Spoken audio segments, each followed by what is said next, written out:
أعوذ بالله من الشيطان الرجيم. بسم الله الرحمن الرحيم. ياسين والقرآن الحكيم إنك لمن المرسلين على صراط مستقيم تنزيل العزيز الرحيم لتنذر قوما ما أنذر آباؤهم فهم غافلون. لقد حق القول على أكثرهم فهم لا يؤمنون. إنا جعلنا في أعناقهم أغلالا فهي إلى الأذقان فهم مقمحون. وجعلنا من بين أيديهم سدا ومن خلفهم سدا فأغشيناهم فهم لا يبصرون. وسواء عليهم أنذرتهم أم لم تنذرهم لا يؤمنون. إنما تنذر من اتبع الذكر وخشي الرحمن بالغيب فبشره بمغفرة وأجر كريم. إنا نحن نحيي الموتى ونكتب ما قدموا وآثارهم وكل شيء أحصيناه في إمام مبين. واضرب لهم مثلا أصحاب القرية إذ جاءها المرسلون إذ أرسلنا إليهم 2 فكذبوهما فعززنا بثالث فقالوا إنا إليكم مرسلون. قالوا ما أنتم إلا بشر مثلنا وما أنزل الرحمن من شيء إن أنتم إلا تكذبون. قالوا ربنا يعلم إنا إليكم لمرسلون وما علينا إلا البلاغ المبين. قالوا إنا تطيرنا بكم لئن لم تنتهوا لنرجمنكم وليمسنكم منا عذاب أليم. قالوا طائركم معكم أئن ذكرتم بل أنتم قوم مسرفون. وجاء من أقصى المدينة رجل يسعى قال يا قوم اتبعوا المرسلين اتبعوا من لا يسألكم أجرا وهم مهتدون. وما لي لا أعبد الذي فطرني وإليه ترجعون. أأتخذ من دونه آلهة إن يردني الرحمن بضر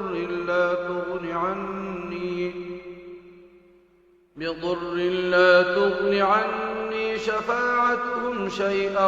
ولا ينقذون. إني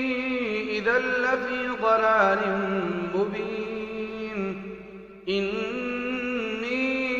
آمنت بربكم فاسمعون قيل ادخل الجنة قال يا ليت قومي يعلمون بما غفر لي ربي وجعلني من المكرمين وما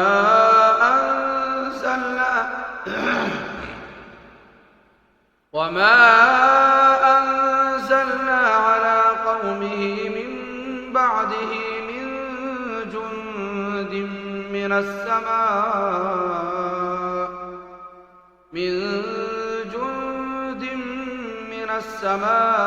وما كنا منزلين إن كانت إلا صيحة واحدة فإذا هم خامدون يا حسرة على العباد ما يأتيهم من رسول إلا كانوا به يستهزئون ألم يروا كم أهلكنا قبلهم من القرون أنهم إليهم لا يرجعون وإن كل لما جميع لدينا محضرون وآية لهم الأرض الميتة أحييناها وأخرجنا منها حبا فمنه يأكلون وجعلنا فيها جنات من نخيل وأعناب وفجرنا فيها من العيون ليأكلوا من ثمره وما عملته أيديهم أفلا يشكرون سبحان الذي خلق الأزواج كلها مما تنبت الأرض ومن أنفسهم ومما لا يعلمون وآية لهم الليل نسلخ منه النهار فإذا هم مظلمون والشمس تجري لمستقر لها ذلك تقدير العزيز العليم والقمر قدرناه منازل حتى عاد كالعرجون القديم لا الشمس ينبغي لها أن تدرك القمر ولا الليل سابق النهار وكل في فلك يسبحون وآية لهم أنا حملنا ذريتهم في الفلك المشحون وخلقنا لهم من مثله ما يركبون وإن نشأ نغرقهم فلا صريخ لهم ولا هم ينقذون إلا رحمة منا ومتاعا إلى حين وإذا قيل لهم اتقوا ما بين أيديكم وما خلفكم لعلكم ترحمون وما تأتيهم من آية من آيات ربهم إلا كانوا عنها معرضين وإذا قيل لهم أنفقوا مما رزقكم الله قال الذين كفروا للذين آمنوا أنطعم من لو يشاء الله أطعمه إن أنتم إلا في ضلال مبين ويقولون متى هذا الوعد إن كنتم صادقين ما ينظرون إلا صيحة واحدة تأخذهم وهم يخصمون فلا يستطيعون توصية ولا إلى أهلهم يرجعون ونفخ في الصور فإذا هم من الأجداث إلى ربهم ينسلون قالوا يا ويلنا من بعثنا من مرقدنا هذا ما وعد الرحمن وصدق المرسلون إن كانت إلا صيحة واحدة فإذا هم جميع لدينا محضرون فاليوم لا تظلم نفس شيئا ولا تجزون إلا ما كنتم تعملون إن أصحاب الجنة اليوم في شغل فاكهون هم وأزواجهم في ظلال على الأرائك متكئون لهم فيها فاكهة ولهم ما يدعون سلام قولا من رب رحيم وامتازوا اليوم أيها المجرمون ألم أعهد إليكم يا بني آدم ألا تعبدوا الشيطان إنه لكم عدو مبين وأن اعبدوني هذا صراط مستقيم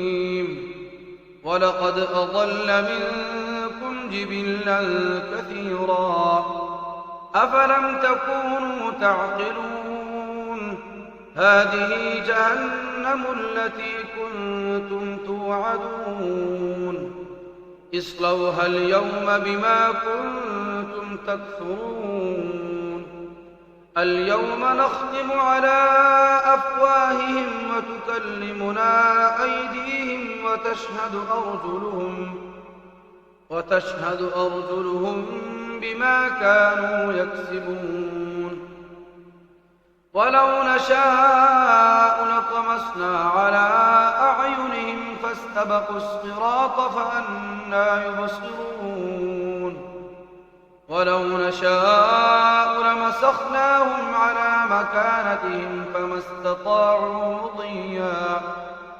فما استطاعوا مضيا ولا يرجعون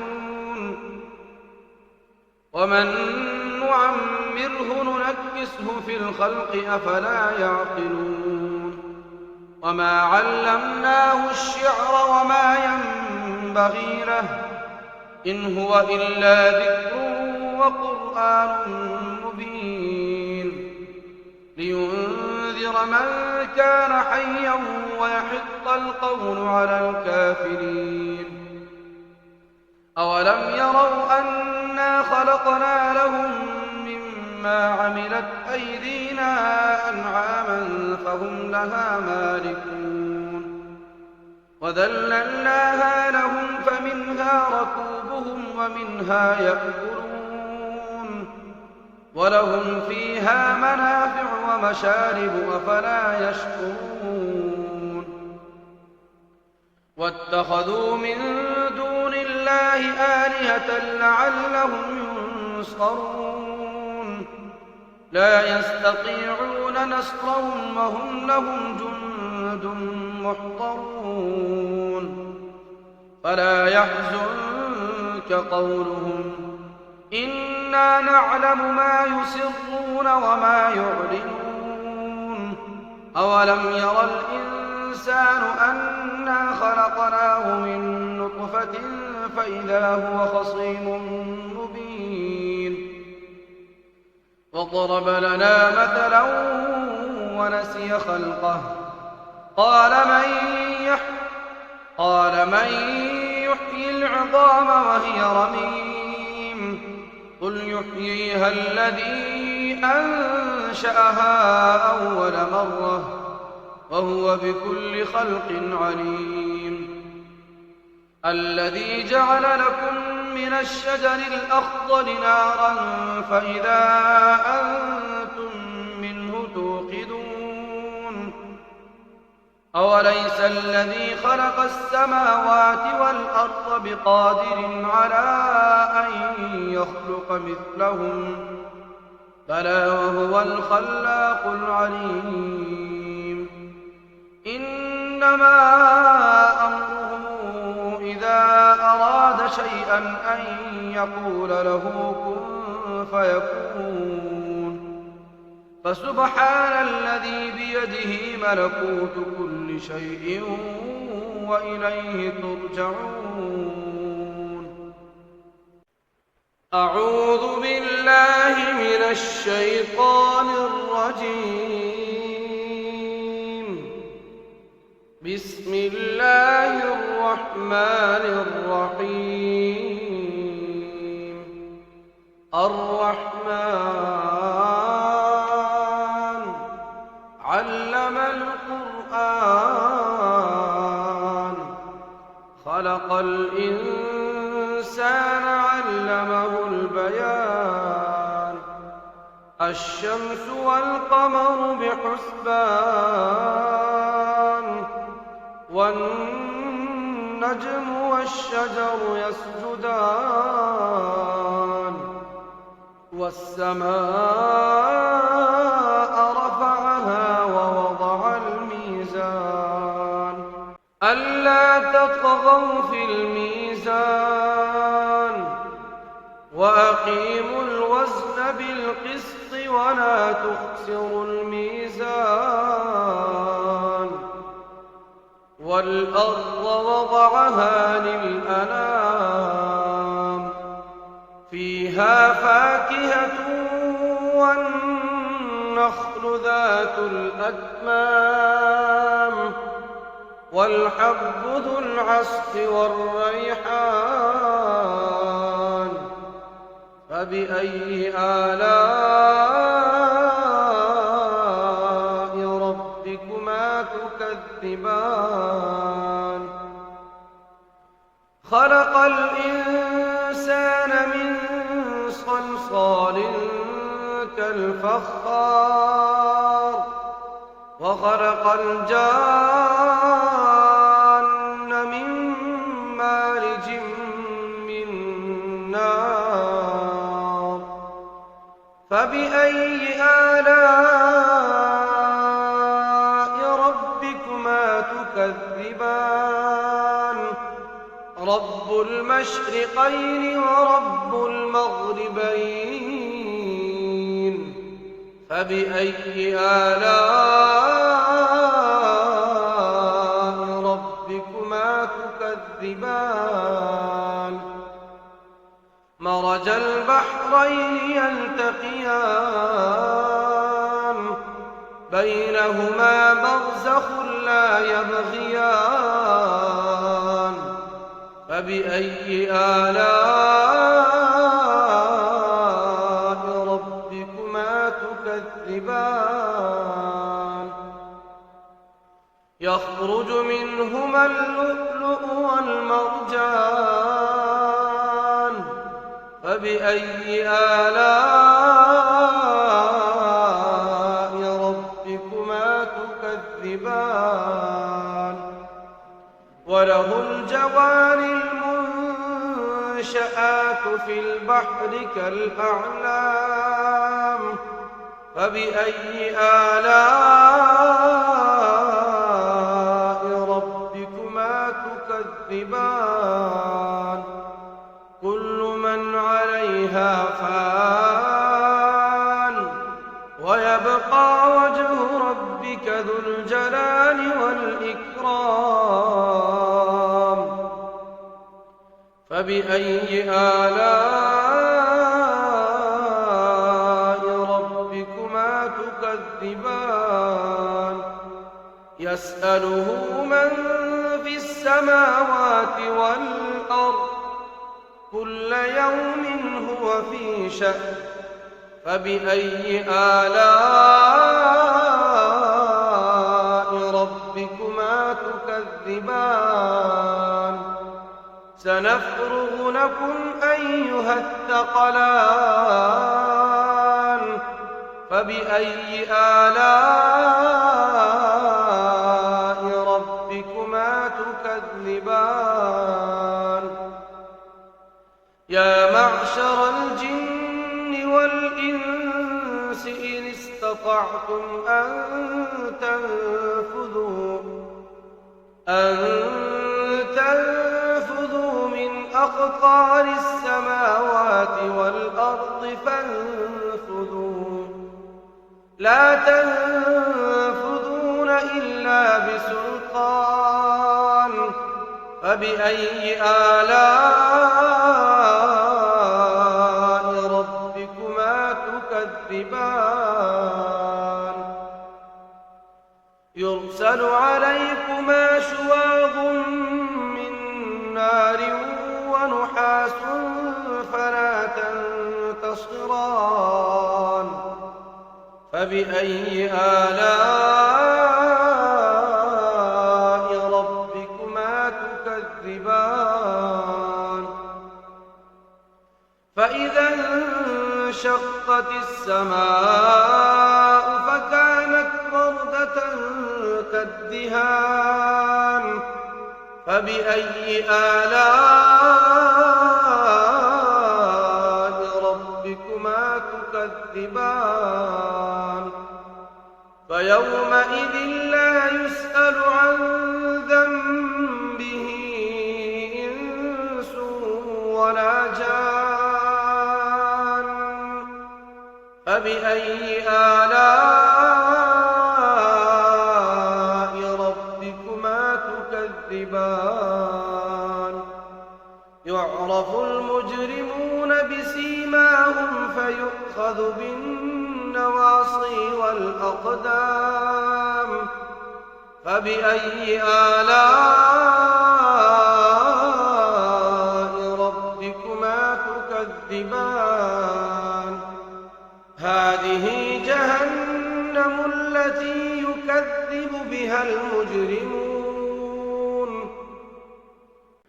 يطوفون بينها وبين حميم آن فبأي آلاء ربكما تكذبان ولمن خاف مقام ربه جنتان فبأي آلاء ربكما تكذبان ذواتا أفنان فبأي آلاء ربكما تكذبان فيهما عينان تجريان فبأي آلاء ربكما تكذبان فيهما من كل فاكهة زوجان فبأي آلاء ربكما تكذبان متكئين على فرش بطائنها من استبرق وجنى الجنتين دان فبأي آلاء ربكما تكذبان فيهن قاصرات الطرف لم يطمثهن إنس قبلهم ولا جان فبأي آلاء ربكما تكذبان كأنهن الياقوت والمرجان فبأي آلاء ربكما تكذبان هل جزاء الإحسان إلا الإحسان فبأي آلاء ربكما تكذبان ومن دونهما جنتان فبأي آلاء ربكما تكذبان مدهامتان فبأي آلاء ربكما تكذبان فيهما عينان نضاختان فبأي آلاء ربكما تكذبان فيهما فاكهة ونخل ورمان فبأي آلاء ربكما تكذبان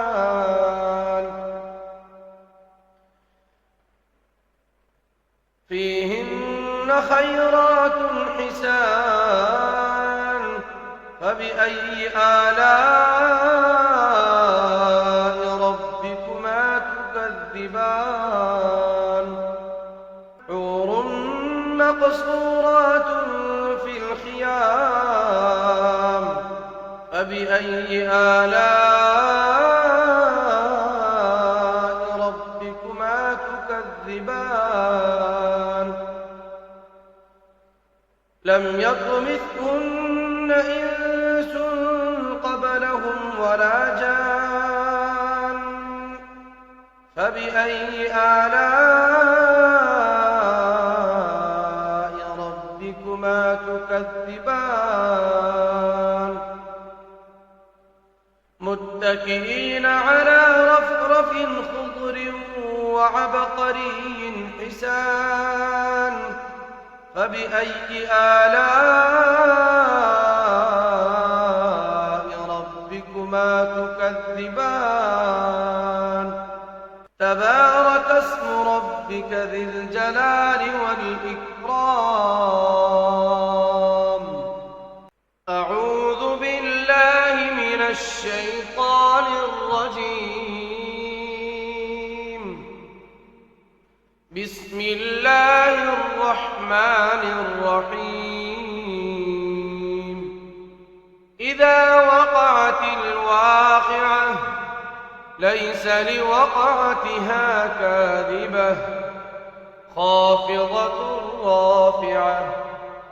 إذا رجت الأرض رجا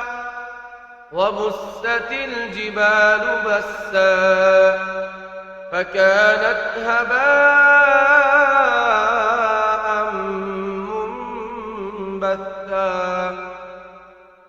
وكنتم أزواجا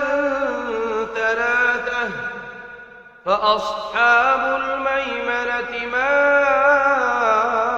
أصحاب الميمنة وأصحاب المشأمة ما أصحاب المشأمة والسابقون السابقون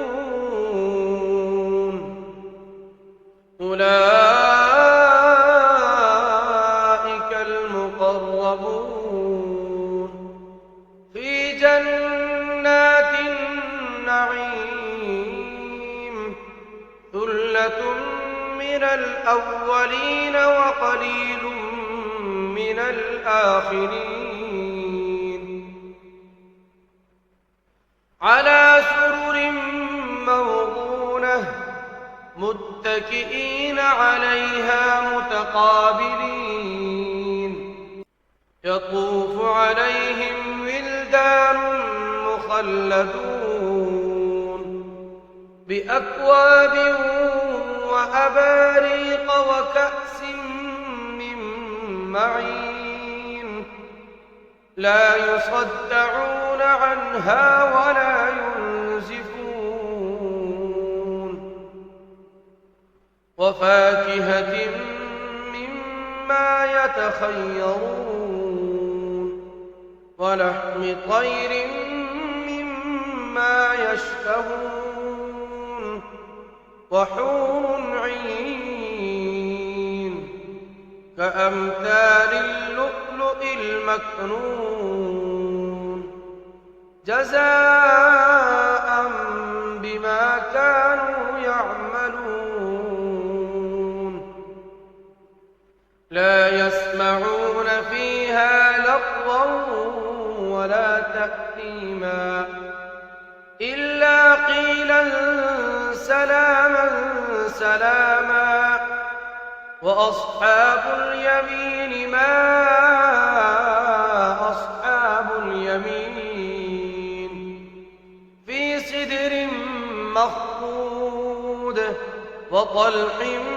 منضود وظل ممدود وماء مسكوب وفاكهة كثيرة لا مقطوعة ولا ممنوعة وفرش مرفوعة إنا أنشأناهن إنشاء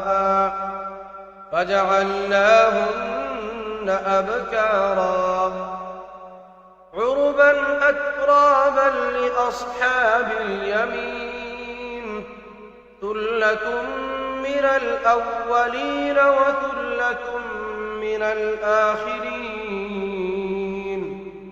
وأصحاب الشمال ما أصحاب الشمال في سموم وحميم وظل من يحموم لا بارد ولا كريم إنهم كانوا قبل ذلك مترفين وكانوا يصرون على الحنث العظيم وكانوا يقولون أئذا متنا وكنا ترابا وعظاما أئنا لمبعوثون أوآباؤنا الأولون قل إن الأولين والآخرين لمجموعون إلى ميقات يوم معلوم ثم إنكم أيها الضالون المكذبون لآكلون من شجر من زقوم فمالئون منها البطون فشاربون عليه من الحميم فشاربون شرب الهيم هذا نزلهم يوم الدين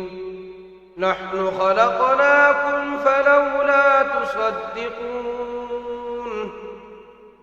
أفرأيتم ما تمنون أأنتم تخلقونه أم نحن الخالقون نحن قدرنا بينكم الموت وما نحن بمسبوقين على أن نبدل أمثالكم وننشئكم فيما لا تعلمون ولقد علمتم النشأة الأولى فلولا تذكرون أفرأيتم ما تحرثون أأنتم تزرعونه أم نحن الزارعون لو نشاء لجعلناه حطاما فظلتم تفكهون إنا لمغرمون بل نحن محرومون أفرأيتم الماء الذي تشربون أأنتم أنزلتموه من الماء الحسن أم نحن المنزلون لو نشاء جعلناه أجاجا فلولا تشكرون أفرأيتم النار التي تورون أأنتم أنشأتم شجرتها أم نحن المنشئون نحن جعلناها تذكرة ومتاعا للمقوين فسبح باسم ربك العظيم فلا أقسم بمواقع النجوم وإنه لقسم لو تعلمون عظيم إنه لقرآن كريم في كتاب مكنون لا يمسه إلا المطهرون تنزيل من رب العالمين أفبهذا الحديث أنتم مدهنون وتجعلون رزقكم أنكم تكذبون فلولا إذا بلغت الحلقوم وأنتم حينئذ تنظرون ونحن أقرب إليه منكم ولكن لا تبصرون فلولا إن كنتم غير مدينين ترجعونها إن كنتم صادقين فأما إن كان من المقربين فروح وريحان وجنة نعيم وأما إن كان من أصحاب اليمين فسلام لك من أصحاب اليمين وأما إن كان من المكذبين الضالين فنزل من حميم وتصلية جحيم إن هذا لهو حق اليقين فسبح باسم ربك العظيم أعوذ بالله من الشيطان الرجيم بسم الله الرحمن الرحيم تبارك الذي بيده الملك وهو على كل شيء قدير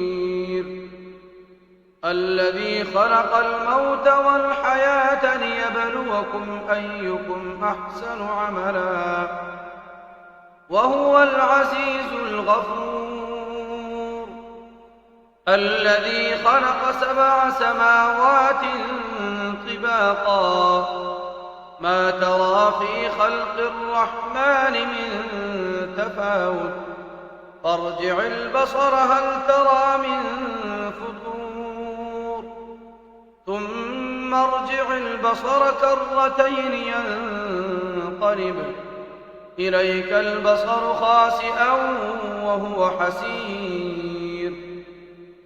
ولقد زينا السماء الدنيا بمصابيح وجعلناها رجوما للشياطين وأعتدنا لهم عذاب السعير وللذين كفروا بربهم عذاب جهنم وبئس المصير إذا ألقوا فيها سمعوا لها شهيقا وهي تفور تكاد تميز من الغيظ كلما ألقي فيها فوج سألهم خزنتها ألم يأتكم نذير قالوا بلى قد جاءنا نذير فكذبنا وقلنا ما نزل الله من شيء إن أنتم إلا في ضلال كبير وقالوا لو كنا نسمع أو نعقل ما كنا في أصحاب السعير فاعترفوا بذنبهم فسحقا لأصحاب السعير إن الذين يخشون ربهم بالغيب لهم مغفرة وأجر كبير وأسروا قولكم أو اجهروا به إنه عليم بذات الصدور ألا يعلم من خلق وهو اللطيف الخبير هو الذي جعل لكم الأرض ذلولا فامشوا في مناكبها وكلوا من رزقه وإليه النشور أأمنتم من في السماء أن يخسف بكم الأرض فإذا هي تمور أم أمنتم من في السماء أن يرسل عليكم حاصبا فستعلمون كيف نذير ولقد كذب الذين من قبلهم فكيف كان نكير أولم يروا إلى الطير فوقهم صافات ويقبض ما يمسكهن إلا الرحمن إنه بكل شيء بصير أمن هذا الذي هو جند لكم ينصركم من دون الرحمن إن الكافرون إلا في غرور أمن هذا الذي يرزقكم إن أمسك رزقه بل لجوا في عتو ونفور أفمن يمشي مكبا على وجهه أهدى أمن يمشي سويا على صراط مستقيم